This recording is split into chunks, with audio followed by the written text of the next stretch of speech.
So everything around me was not really like bothering me, but I think it was just when I had that third pregnancy test, I was like, things have got to be different. So that's why I was so scared. I didn't know how to tell him. So how did you tell him? I did a recording. Are you joking? Yeah. So communication had broken down to that level that you had to do a recording to tell him. Oh my God. How did he take that?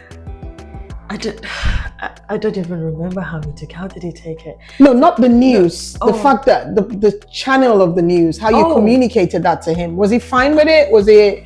After I delivered it, he left the house. He took a drive for like an hour. He was gone for like an hour. Oh, wow. He was like, why did it take you so long to tell me? And why did you have to record? Yeah. And I just burst out in tears. Oh my God. So I was just like, that was the best way I could think of telling you, because I couldn't stand face to face. Wow. Because I don't know how you're going to react. The thing with my husband, he can be the sweetest person. But when things go wrong, he can shift. My husband can shift from 100 to 0 in seconds. So, you know, there was just that fear in me as well. Oh my God. Like, what's this man going to think? How is he going to handle the situation, you know? So yeah, so I had to deliver that way. And, you know, well, at the end of the day, yes, fell pregnant, 2020, COVID. And I think because of the news as well, that made him shift away from me again at that time. So COVID, like I said, where everybody should be social distancing, he was always out with his friend. And remember COVID, we were doing homeschooling, social distancing. We had homeschooling. Yeah. Well, I thought you were trying to say we had, it's a bubble. Yeah, we had bubble. You have to stay within your bubble. So he claimed that was his bubble. His family at home were not his bubble. That guy was the bubble. And the homeschooling, I was homeschooling. Imagine homeschooling. Two kids and being pregnant. And I was working. And I had a business. Oh, wow. Life was tough. And we were living in a flat, a 2-bedroom flat. Wow. The kitchen was our office. My office, his office. The kitchen, that died, almost like this island here. I would have my laptop here, would have this laptop. On the other we side. had books and everything in the kitchen. That's where everything was. So life was choked in that flat. But I don't know what it was. I always live by, I have a better tomorrow. Yeah. And no matter what I do. And that's what I always say to my friends as well, before you get into an argument with your husband, think about tomorrow. Are you still going to be talking with this man? If you are, then don't go over the bar. Yeah, like, is it worth it? Is it worth it? Right? Yeah. Like, so you know how I said when he goes out, I remember one of my friends, my husband and her husband went out together. My friend was up all night calling, where are you guys? Why are you not back? Me, I was sleeping. She was asking me, how are you able to sleep? I'm like, please, it's gonna come back, it's fine. And then she almost wanted to turn it and said, you don't need to go into an argument. Like, see, tomorrow you guys are gonna be together. You're still gonna be talking. So whatever I do, in whatever situation I find myself, I know that tomorrow is better. Something is happening tomorrow. Yeah. So my decision now is gonna affect my tomorrow. Yeah. And I think sometimes, you know, with couples, and I learned this thing from my husband, he would say to me, even if I, okay, while we were dating before we got married, we had an argument one time and I just blocked him.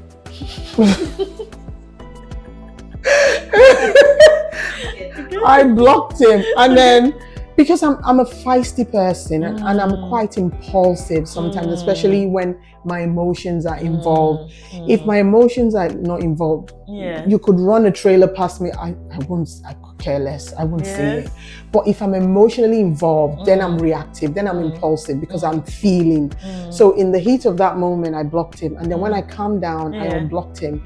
And then he said to me, why would you think if we had an argument that was the end? That was the end of it. Why would you don't veer towards that, you know, train of thought. Yeah. We have an argument, we move on from it. You know, it's not the end. I was always because again, we were quite new. So I was thinking to my head, you know what, good riddance, whatever, you know, what do you mean? So I Shiny blocking, is that? I'm shiny blocking straight. I'm very. That's my go-to. See, even if I have a falling out with people, this is why. And you need to be able to self-reflect. And I self-reflect a lot, and I think to myself, why do I always, my go-to is blocking. So even if I fall out with a friend, I will block you. Oh wow. Yeah, I will block you, and then I just delete you from my habits, like you never existed, and I move on. But I don't do that immediately. So I would have given people chances where you're hurting me, and then I get to a point where I don't have anything else to give, and then I block. And I block because I don't want to say anything bad. Because I have a bad mouth. So that's what I realized. So even though I'm blocking and I'm deleting you from my hobby, I still leave room for reconciliation, because if I stop, there's no coming back. You see what I mean? So I had to reflect. I'm like, why do I default to this? So that was my coping mechanism. So rather than me cussing you out and saying things that I would regret personally as a human being, I just block. Wow. And then I remember there was one time, oh my gosh, homeschooling. I was working. You know, with the homeschooling, I don't know, I think it was on video or something like that. And there was one particular one. I was trying to be in a meeting. My second born was crying. Like, things just got things got a bit messy, and then I burst out crying, like literally in the living room. And then I could hear my daughter on the call saying, "Oh, my mommy's crying," to the teacher, right? And then, how did it even happen? So I don't even know. So I think they called me. Of course, I didn't pick up because I was still trying to gather myself. And then they called my husband because he was not home. They called him, and then he came back home to like, check. What's going on? And then I was just like, I just got tired. You felt overwhelmed. What should be the next step of action? It should make you feel better. Like, have a conversation. Like, why are you overwhelmed? What's going on? Nothing. What did you get? Crickets or? It just. Oh, you're okay now, right? And then it just went back. Oh, wow. Yeah. And I just remember I went back to the room and I was just... You cried more. Oh, my God. And my first daughter came and I was like, what's wrong? And I was just like, I'm just tired. And I didn't even realize she was recording. Oh, wow. I didn't realize she was recording.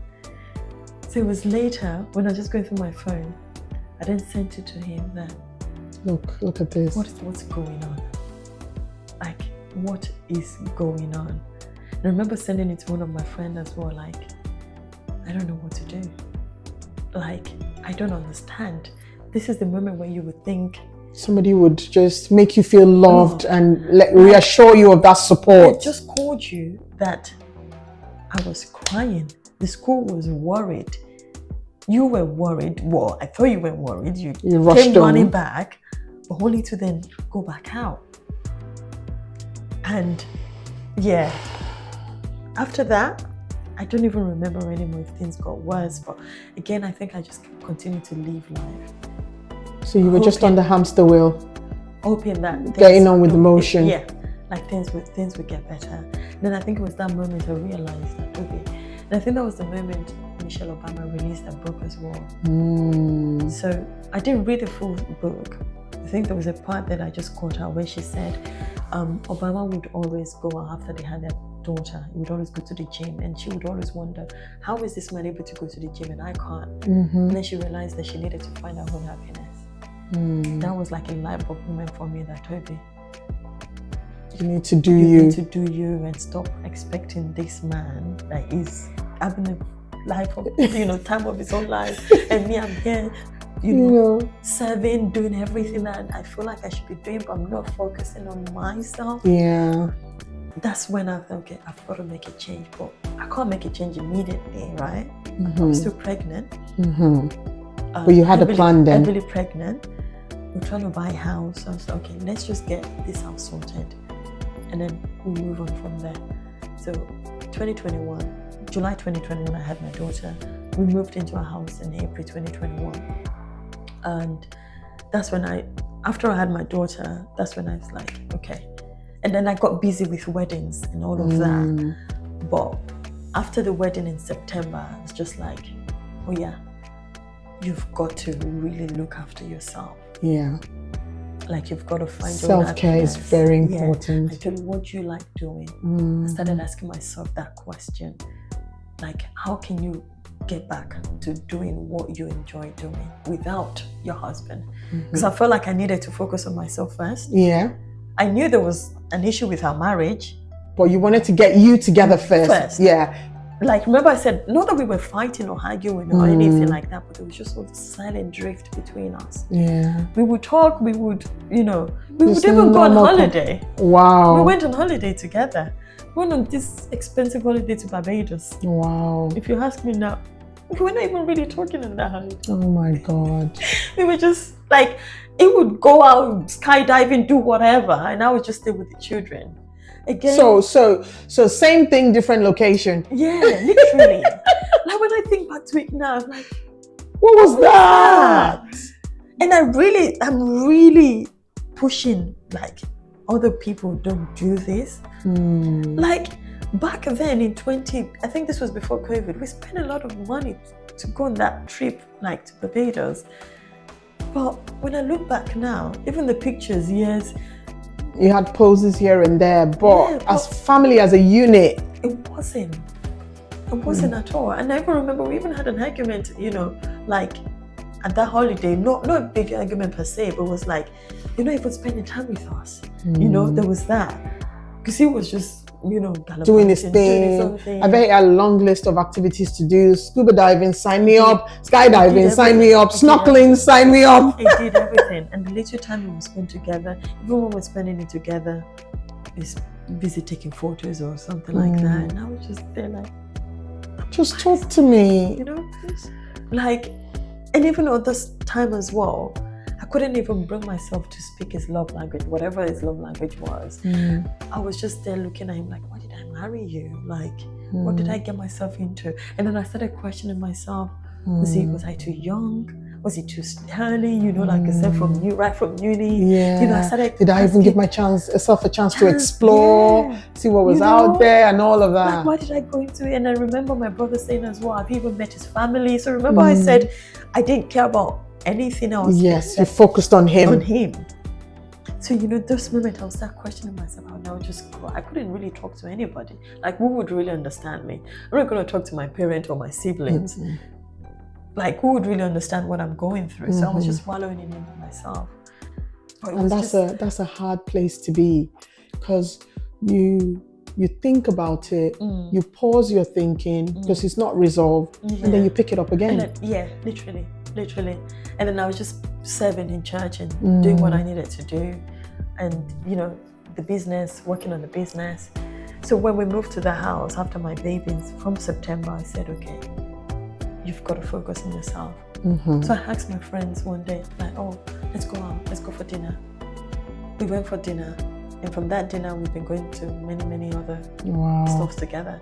So we created a group chat, and from there, I started, going out like with my friends, just doing things and just really like being happy. Yes, for you. For me, because that's what I enjoyed doing, I call myself like a foodie. Like, I just like trying food, going to places. Me too. I love it. That's I me. love it. That's I mean, describe a perfect night out or day out for me. It's not in a club. No. It's not. I prefer a nice restaurant with soft Yeah. music in the background, that's eating lovely food with good company. Yep. That's my.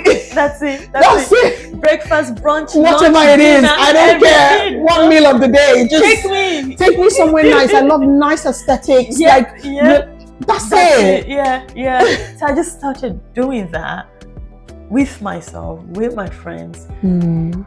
Didn't care about whether we date night or whatever, what people call it these days. So I was just focusing a lot more on that. Yeah.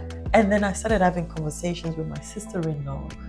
And then, it was that moment, I think it was towards the end of 2021, early 2022. She was like, Tobi, you've got to pray. Like, there's no love between you two anymore. Oh, wow. Like, you guys are disconnected. You've got to pray. And that's dangerous. Yeah. It's a dangerous place to be. Like, you've got to pray and ask God to just help you to fall back in love with this man. Because clearly, like, honestly, I would look at him. And my husband's love language, one of it is words of affirmation. My husband loves to hear that, oh, you look good. He loves to hear things like that. I just couldn't bring myself to even tell him, even though I know that it That's looks what good. he wants, and it looks good, but like no. when he's dressing up for work, I can say, You're looking sharp, yeah, babe. but I won't even say it. Like, instead, I just in my head. In your head. Yeah. Like, who is this man? You know. So did you pray for God to put His love back in your heart? Okay. Yeah. And did you take any other actions? Because they say faith without works. Oh, well, yeah. I try to do the words of affirmation, like talk to him. So you invested in his love language. Yeah. So and then that yielded, I suppose, his attention. Again, looking at you like, oh, she's saying these things to me. She's looking at me. She sees me. Yeah. Okay. So after having the baby, right? Well, like I said, towards the end of the year, we're in a new home. Things are beautiful for us in terms of externally, right? Young couple progressing. They've got their kids. They've got a home. They've got their jobs. Their career is fine. Yep. Everything is sweet. Tick on the outside, but not really on the inside. So I just started taking steps, coming out of my shell, should I say? When you ask my husband now again, like, did you not notice all of this? He will tell you yes. But why did you not take any action? Why didn't you do something? It was just like that. He just knew that things were going to be better. But why did you not take any step? Yeah. Like, why did you not talk about it? Because I feel like I was the one that put in the work and then drew him in. But this is what I'll say to that. I think not just for men, but for both men and women. When a relationship begins to fall apart and drift apart, it takes not just love, it takes humility and putting yourself in, and that takes you to a place of vulnerability.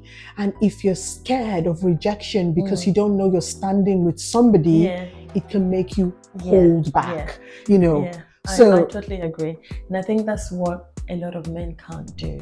But thank God my husband was able to do that, put aside his ego. Because on Instagram right now, there's a lot of conversation on my page about why is it the women that are always fighting, not the men? But what you said about ego, because my husband and I talked about it, like what is going on between us? Like, can you not see that we're not what we were, we're not in sync? What is going on? And it was during that period that I had the idea of Love Connect. So in 2022, in February, I thought to myself, there's got to be a change.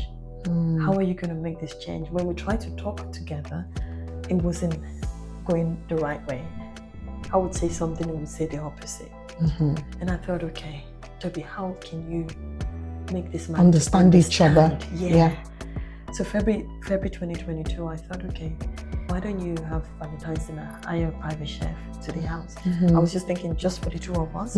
So maybe if I bring on that something different, we could have a conversation still in our home, but sort of in a different atmosphere. And then the idea started growing bigger. And then I thought, okay, what if you invite your friends? What if you bring up a conversation and hear what other people are thinking? Almost like me reporting my husband to people, right? That's what I was thinking in my head. That I want to see what other people are thinking. I want to see if am I the only one going through this? Am I mad? Am I crazy? Is my husband mad? Is my husband crazy? That's what I was thinking. Like, I would love to hear other people's experiences and see. And then, I started having questions. Like, I would kind of table out what's going on with us and get people's advice. That's what I was thinking in my head. And then the idea just grew bigger. Then before you know it, we had 16 people in my house. Oh, wow. So we cleared the living room, set up a long table. Because I'm an event planner, You were able to put it together. Ideas started creeping in, how to make it intimate, how to make it special. So I had individual place cards with everybody's name. I contacted each person. So like for you and I would ask you, write a special note to your spouse without Oh, him wow. knowing. I Yeah. contacted your husband, say, write a special note To your wife without her So knowing. the place card, so when you open your place card, You see it's the a lovely special note. So you know, Aw, little that's so touches lovely. like that. Yeah. I put in so much effort into it. And I just felt like, you know, in the midst of food and drink, I'm sure people would open up. Mm-hmm. So we're just on that table, and I just started asking a question: do you know your partner's love language? And then the conversation just started, and then it was growing and growing. Wow. And then I sat there like, okay, there's a problem. I'm not the problem. It's a general problem. Mm-hmm. The way men think, it's similar. Yeah. The way women think, it's similar. It's similar. Women, we're going through this. Yeah. Men, they're also going through this. Yeah. But ego, pride, just It gets in the way. of them. Right? Yeah. I could just see from that table. That moment really the people that came would not know this. I'm saying But it was now, a light bulb moment for you. me, that's what changed my marriage. That's what changed my mindset and helped me to make the shift to where we are today. Even on that table that day, my husband would tell you that we only been intimate maybe twice a year or something like that. Oh my 3 times a year. God. He would tell you that that's how bad it was.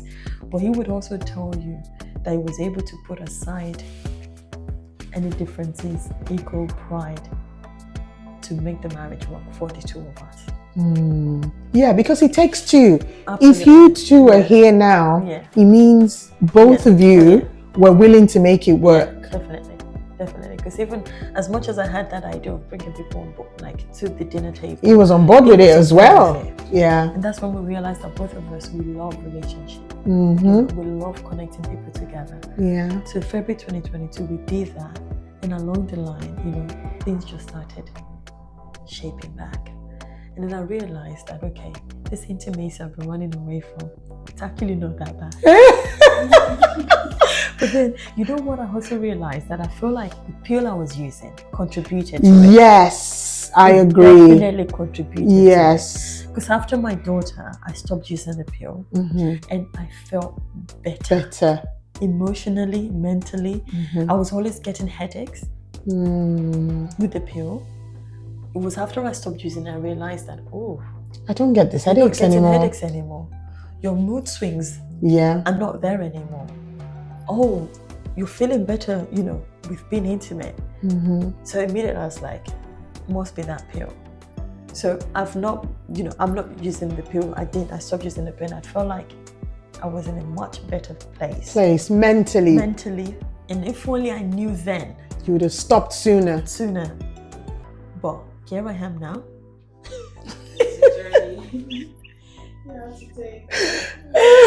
I don't know why I had to take that journey. But you had to. Well, you had to take it so you could be here today to share your experience. If that didn't happen, you probably wouldn't be sitting here. You wouldn't have Love Connect, you know? Absolutely. So, absolutely. So, everything happens for a reason. It does. Well, and things got better in that aspect. Well, so I thought in 2022, and then I think in 2023, I don't know what happened. It just kind of felt like a surge of argument all of a sudden. Well, in 2023, I had a very ovarian cyst. Okay. And then all of a sudden, I just had to be hospitalized. Oh, wow. And like within 24 hours, I had to be operated. Oh, like, my God. Everything just happened rapidly. I don't know how that happened. It just happened so quickly. And then I had that operation. Now I came out of that operation and we found out that, you know, they had to resuscitate me. Oh my God. Yeah. I mean, I'm saying it casually now. I bet it wasn't casual then. I thank God. And all of this happened in February 2023. I thank God for my life. Thank God, you know, for the gift of life. And I think that was a big eye-opener for him. Because he was the one there with me, and he right? saw like, oh my God. And honestly, I was so fragile. Like, you know, when I look back to the videos as well, you'd be like, even like his siblings, when they saw me and they were in tears, like, why did she look like that? And for him, I remember him saying he couldn't even pray. it was just shouting that you must not Not die. die. You are coming back home to my me, God. whether you like it or not. And because my husband is such a video person, like he's into media, so he records, he documents All of that, everything. Even when we had a daughter, oh God, God has a way of, you know, just showing you that it's got your back, and also showing you that there's a purpose for you. So I thought baby, she was born lifeless. Oh my God. Yeah. And I think all of these things is a way of God shaping our relationship back. So when that happened in 2021, you know, it kind of brought us together. And it was that moment as well that I felt like I needed to fight for this relationship. So that's why I said in 2022, you know, was when you did I did the Love Connect. And in 2023, when things were starting to get better again, you were 2023, down. I felt sick. Oh my God. And then it was that moment for him that was like, Tobi, you're the love of my life. I can't, like, you know, that moment when you see the person that you love and then it hits you like, I can't do life without this person. Literally. I came back home and then it was like, he went on his knees. And that moment, he went on his knees and he was crying. He was in tears. It was like, it's like calling my full name that. And then he was showing me the videos of how he couldn't pray and he was just shouting because his father is late. And he was just calling his father's name that. Please. Tobi Padawa. Tobi Padawa. Oh, you know, my like God. That's all he was just saying. Like he said he couldn't even pray. And I was just like, I can't look after these 3 girls by myself. You have to come back. You have to come back. So I think that moment for him as well was just like, what went on with us all these years? And when we moved into our new home, that friend that he was always with, they were not together anymore. Thank God. It cut off everything. And then I think that moment when I saw him on his knees, like, what's going on? And then he was just crying. It was just like, you are all I've got. And then that happened in 2023. And towards the end of 2023, I don't know what was just happening. There was just an argument again. Like, this is after you came back from the hospital and you were fine. I was fine and everything. And then some stupid argument would just come up. Like, not massive argument per se, but things just happened. Like external factors were just coming in and just causing big argument between us. And I remember there was one time we traveled for work. And I just took the phone and I just said to him, you know what? When you come back, I don't want to see you. Oh, wow. And for me to have said that, that means, and I just said, I'm done. Like, wait, I don't know what's going to happen when you come back. Oh my God. And then he called me back, was like, what do you mean? Rubbish, what are you talking? My bitch, yeah. You know, he was just saying all things like, I'm across the globe. I can't even talk this out with you. And I was just like, because I don't want to, and then I just started crying, I don't want to talk anymore. Like, you don't understand. Like, I feel like we're just going back in circle. Okay, let me come back. So I don't want, like. Don't come back, stay there, go wherever. Don't come here. Honestly. And then I remember I caught up my friends then, so I was just crying, like, I don't know what to do anymore. Like, I feel like we don't understand each other. And I'm like, after how many years are you saying you don't understand each other, right? Like, and then it just came back again and both of us were just wailing. Wow. Like, just crying, like, what is it? Well, he came back and, you know, we just, like, fell into each other's arms and just cried. And wailing, like, okay, you know, what's going on and all of that. Like, there's gotta be a shift, you know, there's something's got to give. Like, what is going on? And yes, I think that moment just for the two of us, it was a deal breaker. And I think and honestly, I don't know why I said those words. You just said them. I think I was just so frustrated. From the beginning, you know, I said things don't really get to me. You know, I let go of things easily. But I think that moment I was just like, I've had enough. Enough is enough. I'm done. Like, it just felt like one thing after the other. And most of the things that was causing the argument was just external things. It was not things between us. It wasn't the two of you. It was just external factors. It was just external factors like families, issues that were just coming in, and it was just really affecting us. And I just had to make a decision that, you know what, who is it? Who am I going to pick? Am I going to pick him? Am I going to pick those external factors? And, I just had to focus on him. He had to focus on me. You. And, we are here.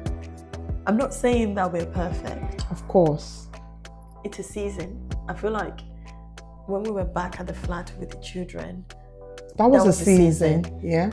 Moved into the new home, it was a season. As we are now, it's still it's a season. I don't know what's going to happen 2 years time, 3 years time. But in every season, we're just going to keep fighting and growing together. Yes. As long as, both of us are willing to put in the work. Both of us are willing to fight for each other. Yeah. And I know that he's going to fight for me. I know that he loves me. And I love him. I'm going to fight for him come what may. Yeah. In the midst of everything that's happened, you've asked me, okay, did I ever think of infidelity? Never. Good. Never did I. Thank you so much, Tobi. Honestly, it's been an absolute pleasure having you on the show. Thank you for sharing your life. Thank you for not holding back. Thank you so much. And I just wanted you to, talk to somebody out there. I know you've got your platform, your page on Instagram, and I know you've got your Love Connecting as well. So I just wanted to tell somebody out there, if, what should they do? They find themselves in this space where their marriage, they find this distance and they cannot just bridge that gap. What should they do? What did you do? Share your handbook. Well, the first thing I would say is go follow my page. Yes, do that. Follow the Real Mom, and that's where I'm sharing a lot of, advice and tips. My journey on marriage. But I'm also working on setting up an experience. Okay, interesting. I want to give out a free 5-day audio experience, which I just got my confirmation. And that's why I wanted to cry, because I was like, how? Yeah, because I'm very, very passionate about not just love, seeing everybody around me grow and thrive. So I'm really hoping that with what I'm building, it blesses a lot of people. Yeah.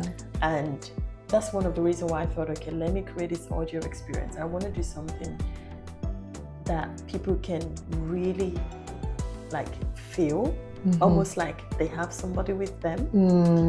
So it's going to be a 5 days challenge. Okay. Wow. It's going to be an audio experience where I'm going to be helping women or men go through step by step of, bringing back love, shifting that silent treatment, and bringing back love into their relationship. That's absolutely amazing. Because I feel like what I didn't get to where I am just like that. Yeah. It took many steps. I prayed. Yeah. And then I took steps. And then it took a second willing hand, which is my husband. Yes. And anybody may be in a situation where it feels like only one person is fighting. It's okay for one person to be fighting. One person can start, right? The fight. And then with prayer, and if it's meant to be, if it's meant to be God's way, if it's meant to be for you, that person would also join in that fight. And I feel like that's what happened to me, right? It's God, our relationship is God focused. It's meant to be. Yeah. So I started a fight with prayer, with small steps. Yeah. We were able to, be where we are now. And like I said, it's always a season, right? Yeah. I don't know what the next season is going to bring, but no, come what may. Both of us, we've said it, come what may. This is it. no turning back. We're on this journey, and there's no, you know, there's no jumping off. Yeah, no matter what it is. Yeah. We've said to ourselves, we've got to put ourselves first. Not even our children. Yes, I agree. Yeah. It's the two of us first. So that's a decision that we've made.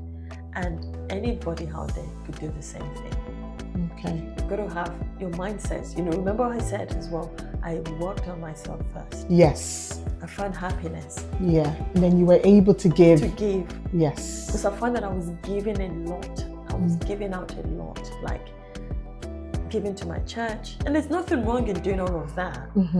But at some point, where do you find yourself in all of that giving? I was lost in all of it. Yes. I was completely lost. Yeah. So not until I started feeling my happiness, you know, doing the things I love doing, traveling, going out for breakfast, brunch, lunch, and dinner, you know, just, all the works. Just doing all of that, I started feeling myself again. And by doing that, I was able to then take little steps into finding love again. So yeah, so I'm creating that audio experience. Okay. And by God's grace, moving on, you know, if I feel like there are other people that, you know, people want more, they want to be guided, then I'm going to offer a 6 weeks course to help people, you know, be better. Equip them with tools. With tools that will help them better in the relationship. That's the goal. Yeah. We'll see how it goes. That's amazing. It's going to be step by step. Yeah, that's amazing, honestly. And I think that's one thing that a lot of people don't have, because there's also a lot of shame in acknowledging that your relationship is not working. There's also our culture, being Africans, be whatever country you come from. And even if you're not African, there's a cultural shame attached to your relationship not working. And because of that, people internalize, don't ask for help, and don't share. And we find that the marriage disintegrates to a level where it transfers over to the children, and they are not equipped with tools to manage relationships, because all they've seen is this horrible, bad relationship as an example. And this thing carries on, you know. But it's about time, which is why I really, really, really love what you're doing. The fact that you put yourself out there, honestly, and I know it would have come with a lot of comments and people talking in your ear, but it takes a certain kind of person that has a calling.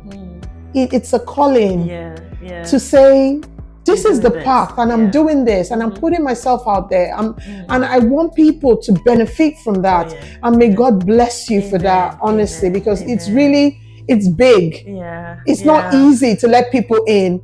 They can twist it, turn it, use it, do whatever to it. Thank you so much for having me. It's been an absolute pleasure to be here. I've really enjoyed the conversation. It's been an absolute pleasure. Honestly, this is the first time that I'll be openly talking about my full relationship, my marriage. But I do hope that it goes a long way. Yes. And it blesses many people. Amen. And, you know, we can then begin to put work into the cultural shift of that mindset. That mindset of shame in your marriage. There is no shame. You know, let's learn together and grow together. Yeah, absolutely. And that's a wrap from Kitchen Table Gist, where the gist is always hot and the stories are always real. Till next time, I am your host. And if you have a story to share with us, if you're camera shy and you want to remain anonymous, that's absolutely fine, because your story goes a long way in somebody else's healing journey.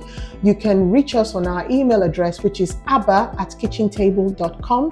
I repeat that, abba@kitchentable.com. Or you can contact us on all our social media platforms, and what you need to be typing into the search box is @Kitchen Table Gist. Thank you. Toodles!